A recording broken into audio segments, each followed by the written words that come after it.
Hello student, this is class 10th।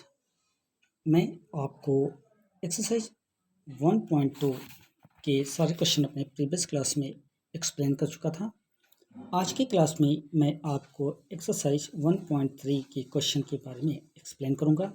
तो exercise 1.3 का पहला क्वेश्चन मैं लेता हूं। क्वेश्चन है proof that √5 is a rational number.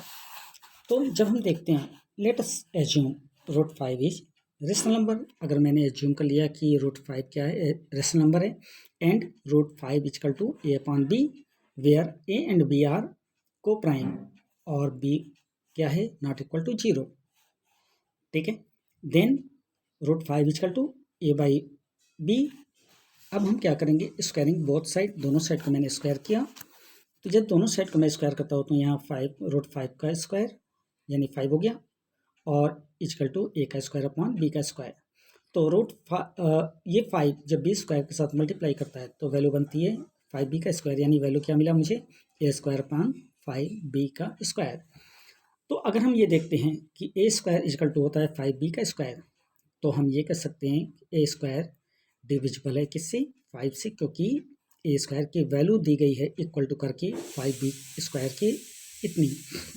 तो जाहिर सी बात है कि a स्क्वायर 5 से डिविजिबल होगा।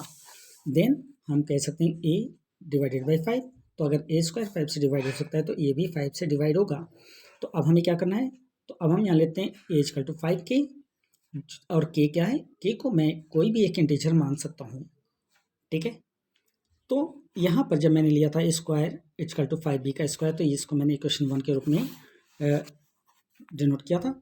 तो इसलिए मैंने यहाँ अब इक्वेशन 1 को अगर मैं फॉलो करूँ तो मुझे मिलता क्या है, 5k का स्क्वायर इजकल टू 5b का स्क्वायर। क्यों, क्योंकि a इजकल टू 5k मैंने डिनोट किया है। ठीक है, यहाँ पर आया है, और मैंने यहाँ कहा है कि a स्क्वायर, तो अगर a इजकल टू 5k, तो जाहिर सी बात है इक्वेशन 1 के according a square is equal to 5k का स्क्वायर इजकल टू 5b का स्क्वायर। तो 5k के स्क्वायर को जब मैं सिंपली करता हूँ, सिंप्लीफाई, तो मुझे मिलता है 25k का स्क्वायर इजकल टू 5b का स्क्वायर। तो अब 25k स्क्वायर की वैल्यू अगर 5b स्क्वायर की इक्वल है तो b स्क्वायर की वैल्यू क्या होगी, जाहिर सी बात है 25/5 मैंने किया k स्क्वायर। ठीक है, तो मिला क्या, 5 से 25 को मैंने 5 टाइम में काट दिया, ये 5 मल्टीप्लाई कर गया k को, तो b square is equal to 5k का स्क्वायर। तो अब हम कह सकते हैं कि b स्क्वायर भी 5 से डिविजिबल हो गया। अभी तो मैंने प्रूव किया था कि a स्क्वायर हो गया, अब यहाँ पर b स्क्वायर भी 5 से डिविजिबल है। तो इस तरह से हम कह सकते हैं कि a and b are factor of 5, क्योंकि ये दोनों कॉमन आ गया। लेकिन क्योंकि ये एजम्पशन हमारा रॉन्ग था, तो हम इसलिए ये कह सकते हैं कि √5 इज ए रेशनल नंबर होता है। एक्सरसाइज 1.3 का ही क्वेश्चन नंबर सेकेंड है, प्रूव दैट 3 + 2 का √5 इज ए रेशनल नंबर। तो जब इसे भी मैं सॉल्व करता हूँ तो यहाँ पर मैंने एज्यूम किया 3 + 2 का √5 इज क्या है, रेशनल नंबर है।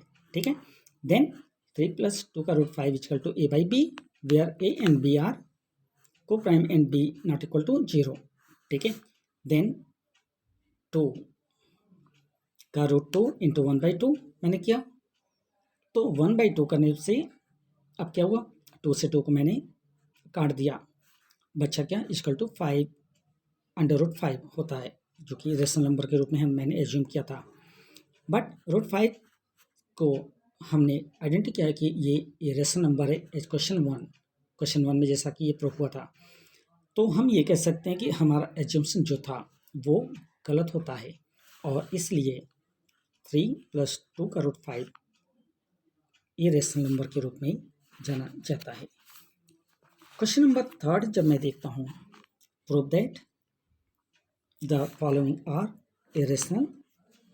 तो यहाँ पर 1/√2, तो मैंने एज्यूम किया 1/√2 को रेशनल नंबर के रूप में, और 1/√2 इजकल टू होता है a/b, जहाँ पर a और b क्या है, सम इंटीजर हैं, और b नॉट इक्वल टू 0 होता है। देन √2 इजकल टू क्या होगा, b/a हो जाएगा। तो एंड √2 क्योंकि रेशनल नंबर कहा जाता है, मैंने एज्यूम किया था हियर। तो लेकिन अब क्या हुआ, मैंने एज्यूम किया था लेकिन ये फैक्ट नहीं होता, क्योंकि √2 को जब आप फैक्टराइज करते हो तो आपको आंसर मिलता है 1.141414 के रेशियो में मिलता चला जाता है। तो इसलिए हम ये कह सकते हैं कि हमने जो एज्यूम किया था वो गलत था, और इसलिए 1/√2 क्या होगा, इरेशनल नंबर जाना जाएगा। क्वेश्चन नंबर 3 का सेकेंड पार्ट भी मैं यहाँ देखता हूँ। क्वेश्चन है 7 का √5। तो जब मैंने एज्यूम किया √5 को मैंने रेशनल नंबर के रूप में एज्यूम किया, देन 7 का √5 इक्वल टू a/b, और a और b क्या है, सम इंटीजर है, और b क्या है, नॉट इक्वल टू 0। देन 7 का √5 इक्वल टू a/b, तो √5 इक्वल टू क्या होगा, a/7b, क्योंकि 7 क्या करेगा, b को मल्टीप्लाई कर गया, तो √5 इक्वल टू हो गया a/7b।